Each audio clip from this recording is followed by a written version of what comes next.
150 से ज्यादा मिसाइल्स का इस्तेमाल किया गया, जिसमें बेसिक जो मिसाइल था वो F1 यानी फतेह 1 इस्तेमाल किया गया। और 19 तैयारा था, उसने जो मिसाइल हिट किया उसने S-400 सिस्टम, जो कि एक एंटी रॉकेट सिस्टम कह सकते हैं या डिफेंस सिस्टम कह सकते हैं। तो डिफेंस सिस्टम है उसके साथ कंपेयर किया जाता है, क्योंकि ये शॉर्ट और लॉन्ग रेंज में इस्तेमाल होता है। तो उसको हिट कर दिया गया है। और ये कोई PL-15 तुर्की का एक ड्रोन है, जिसमें जो एक बड़ा ड्रोन कंसीडर किया जाता है।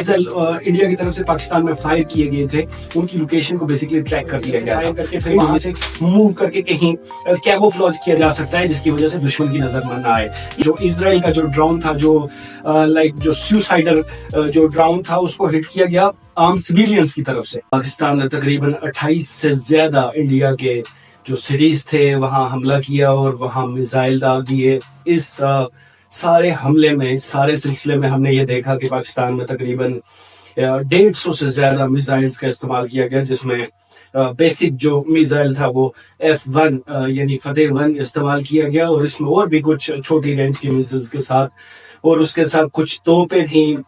उस तोप के बारे में जो हमने देखा मुख्तलिफ जगहों पे फायर हो रही थी, उसके बारे में ज्यादा इंफॉर्मेशन नहीं है। इट्स अ सीक्रेट वेपन, लेकिन यकीनन उसकी जो रेंज थी वो दूर तक हुई होगी और वो दूर तक मार्क करने वाली एक तोप थी। उसके साथ इसके साथ साथ ये भी देखने को मिला कि कुछ तैयारों ने भी इस बुनियाद मरसूस में हिस्सा लिया, जिसमें JF-17 बताया जाता है।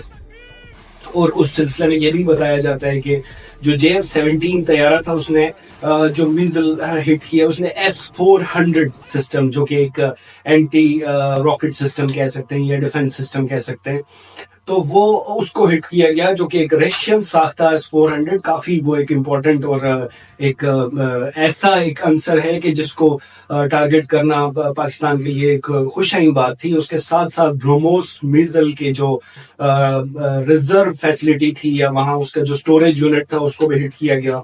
ब्रह्मोस मिसाइल एक ऐसा है कि जिसपे इंडिया ने बड़ा शोर मचाया था। यकीनन उन्होंने ब्रह्मोस मिसाइल का बेदरेग इस्तेमाल भी किया पाकिस्तान पे। तकरीबन 70 to 80% ब्रह्मोस मिसाइल को हवा में हिट कर दिया गया। रशिया के लिए एक खास इसमें ये एलिमेंट शामिल है कि रशिया का जो असला है वो डायरेक्टली हिट किया गया। ब्रह्मोस मिसाइल हो, S-400 सिस्टम हो, ये दोनों मिसाइल्स को हिट किया गया है। और इनका काम ये होता है कि अगर हम S-400 की बात करें तो उसका बेसिकली काम ये है कि वो बेसिकली आने वाले मिसाइल को इंटरसेप्ट करता है। लॉन्ग रेंज भी करता है, शॉर्ट रेंज भी करता है। इसको एरो जो कि इसराइल का एक एंटी डिफेंस सिस्टम है उसके साथ कंपेयर किया जाता है, क्योंकि ये शॉर्ट और लॉन्ग रेंज में इस्तेमाल होता है। तो उसको हिट कर दिया गया है। और ये कोई PL-15 के साथ ही शायद इसको भी हिट किया गया, इस बारे में डिस्क्लोज नहीं है अभी, प्रॉपर हमारे पास न्यूज नहीं है।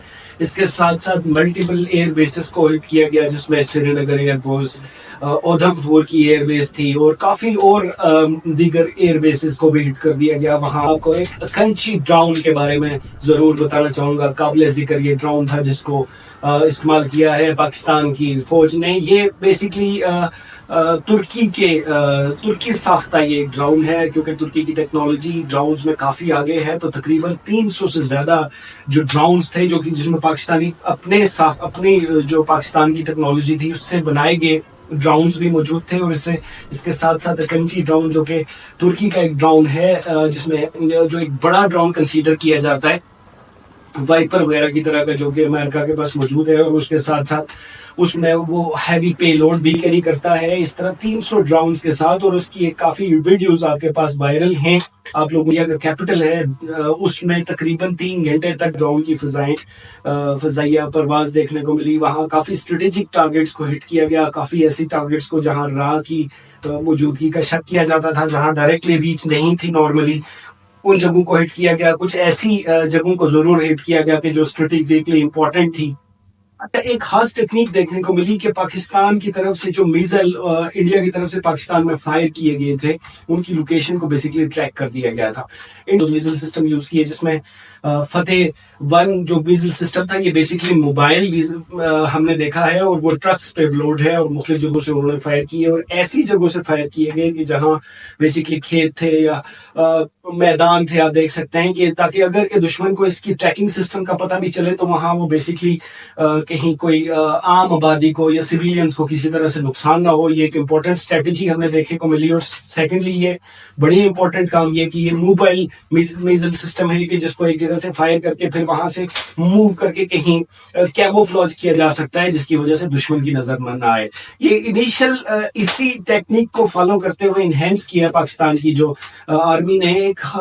ایک امپورٹنٹ بات یہ کہ ایک خاص دفاعی اور جنگی حکمت عملی دیکھنے کو ملی ہے. ایک نئی جنگ ہمیں دیکھنے کو ملی ہے جس کی طرف میں نے اشارہ بھی کیا تھا پہلے ولاگز میں کہ اب وہ جنگ نہیں ہے کہ آپ لائک سرحدوں پہ موجود ہیں اور ایک دوسرے کے ساتھ وہ فائٹ کر رہے ہیں. جیسے ہم نے کشمیر میں دیکھا تھا کہ نارملی جب بھی حالات خراب ہوتے تھے تو اس کا سب سے پہلا اثر کشمیر کیونکہ وہ لائن آف کنٹرول ہے اور ادھر ورکنگ بارڈرز تھے تو وہاں سب سے زیادہ ریٹیلیشن دیکھنے کو ملتی تھی. لیکن اس دفعہ ہم نے دیکھا کہ تقریباً تمام ہی بارڈرز پاکستان کے انگیج تھے.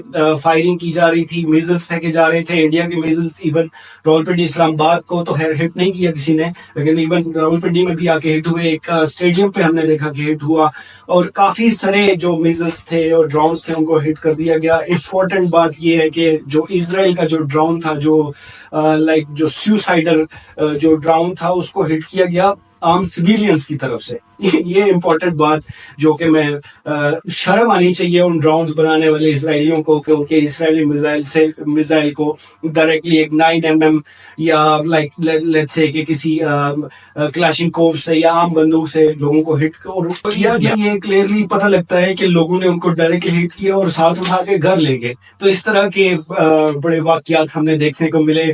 پاکستانی قوم کے بارے میں بات کریں تو یہ خاص ہی بات ہے ان کی ایک کہ جیسے انڈیا میں ایک خوف و ہراس جیسی کیفیت تھی, یہاں ایسا کچھ بھی نہیں تھا. میں نے خود بھی انجوائے کیا ہے اس سارے سلسلے کو. ایک نیا انرجی ہم میں مجھے لگتا ہے کہ بوسٹ کر گئی یہ انڈیا کی چھوٹا سا ایک جو ان کا شوشلا